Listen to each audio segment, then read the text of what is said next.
आज आपण जो चित्रपट पाहणार आहोत त्याचं नाव आहे बीपी म्हणजेच बालक पालक आणि याच्या सुरुवातीलाच आपल्याला फ्रँकलिन डी रूझवेल्ट यांचा एक कोट वाचायला मिळतो जो की इंग्लिशमध्ये आहे त्यामुळे याला मराठीत समजावतो। तर याचं मराठीतील ट्रान्सलेशन असं आहे की आपण आपल्या मुलांसाठी भविष्य तयार करू शकत नाही पण आपण आपल्या मुलांना भविष्याला सामोरं जाण्यासाठी तयार करू शकतो। म्हणजे स्पष्ट करून सांगायचं तर भविष्य काळात काय होईल हे आपल्या हातात नाही। जग, परिस्थिती, तंत्रज्ञान, समाज सगळं बदलतं पण त्या बदलांना सामोरं जाण्याची तयारी आपण आपल्या मुलांमध्ये करू शकतो। म्हणजेच त्यांना चांगले संस्कार, शिक्षण आणि विचार देऊ शकतो जेणेकरून ते कोणत्याही परिस्थितीत टिकून राहतील। यानंतर पहिल्या सीनमध्ये आपण आवीला पाहतो जो की त्याच्या मुलाला म्हणजेच श्लोकला यासाठी मारत असतो कारण की यांनी श्लोकसाठी हवं ते सर्व आणून ठेवलेलं आहे, खेळणी, कम्प्युटर, पण तरी तो अभ्यास करतच नाही। तसेच इथे श्लोकच्या रूममध्ये आवीला एक अडल्ट पुस्तक मिळतं ज्यामुळे आवी त्याच्या बायकोकडे जातो जिचं नाव डॉली असतं। इथे आवी डॉलीला म्हणतो की त्याच्या मुलाचं वय शाळेत जाण्याचं आहे, मग तो ही असली पुस्तकं का वाचतोय। सोबतच तो यामुळे डॉलीला खवळतो कारण तिने श्लोककडे नीट लक्ष ठेवलं नाही। आता शाळेवरूनच डॉली आपल्याला तिच्या लहानपणाची गोष्ट सांगायला लागते आणि इथून सीन शिफ्ट होतो पास्टमध्ये म्हणजेच 1985 साली। इथे आपण डॉलीच्याच वर्गात शिकणाऱ्या तिच्या 3 मित्रांना पाहतो। हा आहे भाग्या, हा आव्या आणि ही चिव। तर आज यांच्या 6माही परीक्षेचा शेवटचा पेपर असतो आणि तो झाल्यावर यांना दिवाळीच्या सुट्ट्या चालू होतात ज्यामुळे हे खूप आनंदित असतात। पण हे चौघे जेव्हा यांच्या चाळीत येतात तेव्हा हे पाहतात की यांच्या चाळीतील जी ज्योतिताई आहे ती यांची चाळ सोडून दुसरीकडे राहायला जात आहे। पण ज्योतीचं चाळ सोडून दुसरीकडे राहायला जाण्याचं कारण मात्र यांना माहीत होत नाही।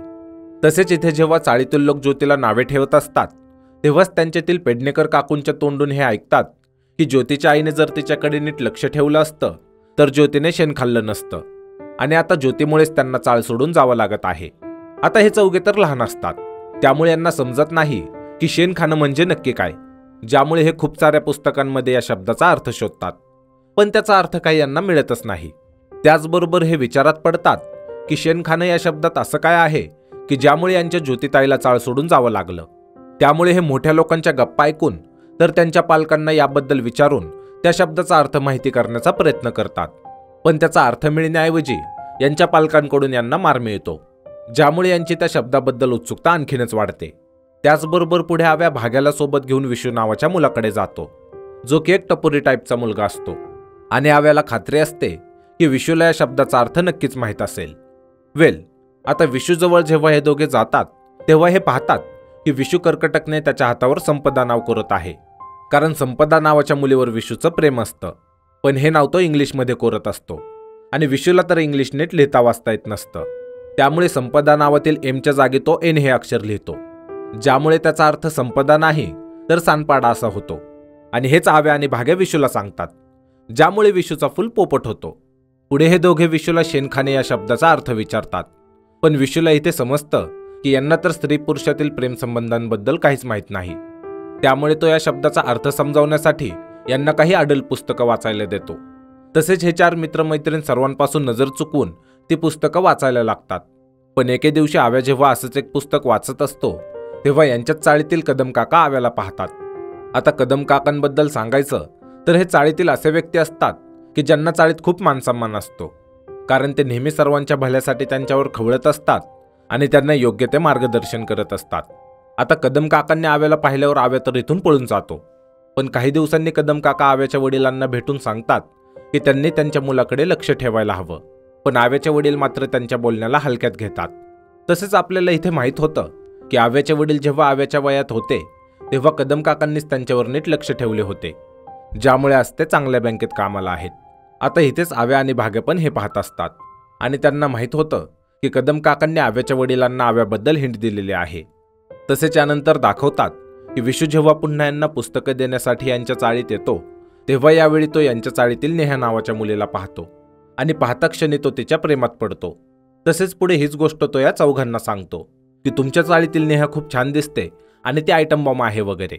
पण हे ऐकताच भाग्य विशूची गचुंडी धरतो आणि नेहाविषयी तसा विचार करू नको म्हणून विशूला धमकी देतो। प्रत्यक्षात ही जी नेहा असते तिला हे चौघेही नेहाताई म्हणत असतात आणि त्यांच्या नेहाताईविषयी कोण असं बोलत असेल तर हे खपवून घेत नाहीत। आता विशू पुढे यांना म्हणतो की आत्तापर्यंत यांनी पुस्तकं तर खूप वाचली पण आता यांना पुस्तकात जे लिहिलेलं आहे ते प्रत्यक्षात पाहण्याची गरज आहे. म्हणजेच तो यांना सांगतो की जर कोणी कपल सेक्स करत असेल तर त्यांचे आवाज ऐकायचे आणि त्यांना सेक्स करताना पाहायचं. त्याचबरोबर असं करण्यासाठी हे चौघेही तयार होतात. तसेच पुढे हे रात्रीच्या वेळी चाळीतील लोक झोपण्याची वाट पाहतात आणि काही घरांच्या खिडकीतून त्यांचे आवाज ऐकण्याचा प्रयत्न करतात, पण यांना काहीच ऐकायला मिळत नाही. ज्यामुळे विशू यांना सांगतो की यासाठी त्याच्याकडे आणखी एक उपाय आहे आणि तो असा की यांनी आता ब्लू फिल्म म्हणजेच पॉर्न व्हिडिओज पाहायच्या. सोबतच विशू यांना एका दुकानाचं नाव सांगतो जिथे यांना ब्लू फिल्म्स मिळतील. आता आव्या आणि भाग्या त्या दुकानात जातात खरे, पण तिथल्या दुकानदाराकडे यांची कॅसेट मागण्याची हिंमतच होत नाही. तसेच यांना माहीत होतं की यांना जी कॅसेट हवी आहे ती खूप महाग आहे. ज्यामुळे हे पैसे जमा करतात आणि काही दिवसांनी हिंमत करून त्या दुकानातून कॅसेट घेऊन येतात. त्याचबरोबर पुढे आपण पाहतो की हे 4 मित्रमैत्रीण आणि विशू असे सर्व मिळून गपचूप ब्लू फिल्म पाहतात. आता विशूला तर हे पाहण्याची सवय असते, पण हे चौघे मात्र फिल्म पाहून चकित होतात, कारण त्यांना ही फिल्म पाहण्यापूर्वी काहीच कल्पना नव्हती की सेक्स म्हणून पण काही असतं. यानंतर दाखवतात की फिल्म पाहून झाल्यावर चिव जेव्हा घरी येते तेव्हा तिला उलट्या व्हायला लागतात. प्रत्यक्षात चिव आणि तिच्या घरचे खूप देवभोळे असतात. रोज पूजा करणे, प्रसन्न वातावरणात चिवला ठेवणे असं चिवच्या घरच्यांनी तिच्यासाठी करून ठेवलेलं असतं. पण आज मात्र फिल्म पाहून आल्यानंतर चिवच्या डोक्यात एक प्रकारची किळस बसलेली असते. इतकी की चिवची आई जेव्हा तिला प्रसाद म्हणून केळी खायला देते तेव्हा ते पाहून देखील तिला किळस यायला लागते. आता दुसरीकडे आपण पाहतो की आव्या आणि भाग्य जेव्हा कॅसेट व प्लेअर दुकानात परत देण्यासाठी जातात तेव्हा यांना माहीत होतं की हा दुकानवाला कदम काकांना चांगलाच ओळखतो. ज्यामुळे हे त्या दुकानदाराला विनंती करतात की त्याने कोणालाही सांगू नये की यांनी इथून कॅसेट नेली होती. तसेच हे जेव्हा घरी येतात तेव्हा चिवची आई त्यांच्यावर खूप खवळते. ज्यामुळे आव्याला वाटतं की बहुतेक चिवच्या आईला सर्व माहीत झालं आहे. त्यामुळे आव्या स्वतःच चिवच्या आईला सर्व खरं सांगणार असतो. पण इतक्यात भाग्य त्याला अडवतो आणि पुढे यांना माहीत होतं की चिवच्या आईला तर काहीच माहीत नाही.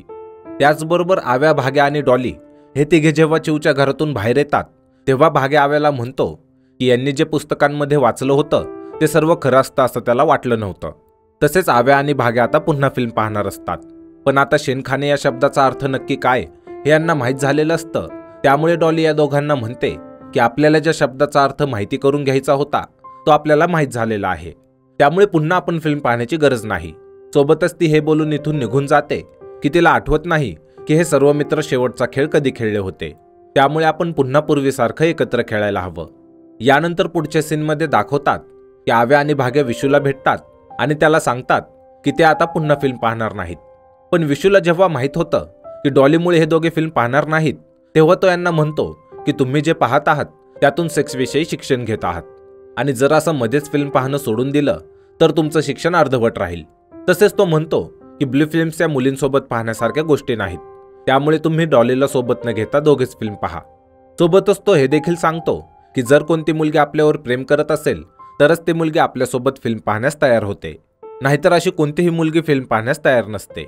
आता विशूचे हेच शब्द लक्षात ठेवून आव्या पुढे चिवला भेटतो आणि विशू व डॉलीसोबत झालेलं बोलणं जेव्हा तो चिवला सांगतो तेव्हा चिव त्याला म्हणते की तिला तर फिल्म पाहायची आहे. ज्यामुळे आव्याला वाटतं की चिवचं त्याच्यावर प्रेम आहे. तसेच हे 4 मित्रमैत्रीण जेव्हा पुन्हा भेटतात तेव्हा डॉली आव्यावर खूप खवळते, कारण तिने नोटीस केलेलं असतं की जेव्हापासून यांनी फिल्म पाहिली आहे तेव्हापासून आव्या आणि भाग्याचा मुलींकडे पाहण्याचा दृष्टिकोन बदललेला आहे आणि त्यात आव्या तर सारखा चिवकडेच बघत असतो व त्यामुळेच ते आव्यावर खवळते. आता इथेच भाग्या यांना म्हणतो की यांच्या चाळीतील जी नेहाताई आहे ती यांनी ज्या फिल्म पाहिल्या होत्या त्यातील एका मुलीसारखी दिसते आणि विशू म्हणत होता ते खरं आहे. नेहा खरंच आयटम बॉम्ब आहे. आता हे ऐकताच डॉली भाग्यावर खवळत त्याला म्हणते की नेहाताईला तर तू ताई म्हणतोस आणि विशू जेव्हा नेहाताईला आयटम बॉम्ब म्हणाला होता तेव्हा तूच त्याला ओरडला होतास आणि आज तूच तिच्याबद्दल असं बोलतोय. ज्यावर भाग्या म्हणतो की नेहा काही त्याची खरोखरची ताई नाहीये. पण डॉलीला यावर समजायला वेळ लागत नाही की भाग्या आणि विशू फिल्म पाहिल्यानंतर खूप बदलले आहेत आणि ज्या प्रकारे भाग्या नेहाताईबद्दल विचार करत आहे त्याच नजरेने उद्याला आव्या आणि भाग्या डॉलीकडे पण बघतील. त्यामुळे ती यांच्याशी भांडून इथून निघून जाते. तसेच आव्या जेव्हा भाग्याची समजूत काढण्याचा प्रयत्न करतो तेव्हा भाग्या आव्याशी सुद्धा भांडतो आणि त्याला म्हणतो की जशी तुला चिव आवडते तशीच मला नेहा. यानंतर दाखवतात की भाग्यासारखं कोणतं ना कोणतं कारण शोधून नेहाच्या जवळ जाण्याचा प्रयत्न करतो आणि त्याचबरोबर हे विशू आभ्याला तर माहीतच असतं, पण कदम काका सुद्धा हे नोटीस करतात. पण कदाचित भाग्या लहान आहे असं समजून त्या भाग्याला काहीच बोलत नाही. आता एके दिवशी यांच्या चाळीत एक पिक्चर लावला जातो व काहींना माहितीसाठी सांगतो की पूर्वी असेच चाळीतील किंवा वस्तीतील लोक संध्याकाळच्या वेळी एकत्र जमा व्हायचे आणि एखाद्या चित्रपटाची रील किंवा कॅसेट आणून ते पडद्यावर किंवा टीव्हीवर एकत्र चित्रपट पाहायचे. तर इथे जेव्हा हे सर्व चित्रपट बघत असतात तेव्हाच आव्या चिवचा हात पकडतो, ज्यामुळे चिव त्याला जोरात चिमटा काढते. आणि दुसऱ्या दिवशी जेव्हा आव्या चिवला भेटतो तेव्हा ते त्याला म्हणते की काल तिची आई आणि चाळीतील बाकी लोक तिथे होते, त्यामुळे तिने फक्त चिमटा काढला, नाहीतर तेव्हाच ते आव्याच्या कानाखाली मारणार होती. तसेच ती म्हणते की तिची आई आव्याला भाऊबीजसाठी बोलावणार होती, पण आव्या तर चिवच्या बाबतीत दुसराच विचार करत होता. आता हा सीन इथेच कट होतो आणि पुढच्या सीनमध्ये आपण भाग्याला पाहतो, जो की नेहा जेव्हा मंदिरात चाललेली असते तेव्हा तिच्या समोर जातो आणि तिला प्रपोज करतो. पुढे हीच गोष्ट नेहा कदम काकांना सांगते, ज्यावर कदम काका नेहाला म्हणतात की तू भाग्याला तिथेच कानाखाली लावायची होती. पण नेहाचं म्हणणं असतं की आधीच त्यांच्या चाळीत तिच्या वयाचे मुलं मुली नाहीत, ज्यामुळे ती भाग्य व त्याच्यासोबतच्या मुलामुलींना तिचे मित्रमैत्रीण मानते. आणि जर तिने भाग्याला मारलं असतं तर तेही मित्र तिच्यासाठी राहिले नसते. तसेच ती कदम काकांना सांगते की जेव्हापासून विशूसोबत त्यांच्या चाळीतील मुलांची संगत वाढली आहे तेव्हापासूनच हे सर्व बिघडले आहेत. आता कदम काका हे ठरवतात की ते भाग्याच्या वडिलांना भेटून हे समजावणार की त्यांनी भाग्याला समजावायला हवं. पण जेव्हा कदम काका भाग्याच्या वडिलांना भेटतात तेव्हा कदम काकांचं बोलणं ऐकून भाग्याचे वडील त्यांचा विषय समजून न समजल्यासारखं करतात. खरं तर भाग्याचे वडील नाटकांचे दिग्दर्शक असतात आणि त्यांना वाटत असतं की कदम काका जे काही सांगत आहेत ती एखाद्या नाटकाची स्टोरी आहे. तसेच कदम काकांना जेव्हा जाणवतं की भाग्याचे वडील त्यांच्या बोलण्याला जास्त महत्त्व देत नाहीयेत तेव्हा ते इथून निघून जातात. पुढे कदम काका त्याच ठिकाणी जातात जिथे त्यांनी आव्याला अडल पुस्तक वाचताना पाहिलं होतं आणि जेव्हा ते इथला पाईप तपासतात तेव्हा त्यात त्यांना आव्याने लपवलेलं एक पुस्तक मिळतं, ज्यामुळे कदम काका पुढे विशूला भेटतात आणि त्याला सांगतात की ते सुद्धा विशूसारखेच पुस्तक वाचतात. तसेच ते विशूला विश्वासात घेऊन म्हणतात की त्यांच्याकडे काही फिल्मच्या कॅसेट आहेत ज्या ते विशू आणि त्याच्या मित्रांसोबत पाहू शकतात. आता कॅसेट पाहण्यासाठी VCR प्लेअर लागणार असतो आणि त्यासाठी विशू, भाग्य आणि आव्याकडे पैसे नसतात. पण कदम काकांच्या पैशाने VCR भाड्याने आणून फिल्म पाहता येईल या विचाराने विशू आव्या आणि भाग्याला फिल्म पाहण्यासाठी राजी करतो.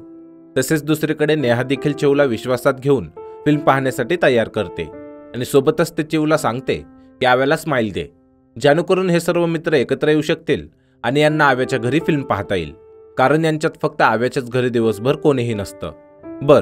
पुढे चिव आव्याला स्माईल देते आणि हे सर्व मित्र पुन्हा एकत्र येतात. त्याचबरोबर हे 5 जण पुन्हा फिल्म पाहण्यासाठी आव्याच्या घरी जमा होतात. पण यावेळी नेहा सुद्धा यांच्यासोबत असते आणि इथेच आपल्याला माहित होतं की डॉलीला खरं तर फिल्म पाहायची नव्हती, पण नेहाने तिला इथे बोलावल्यामुळे ते इथे आलेले आहे.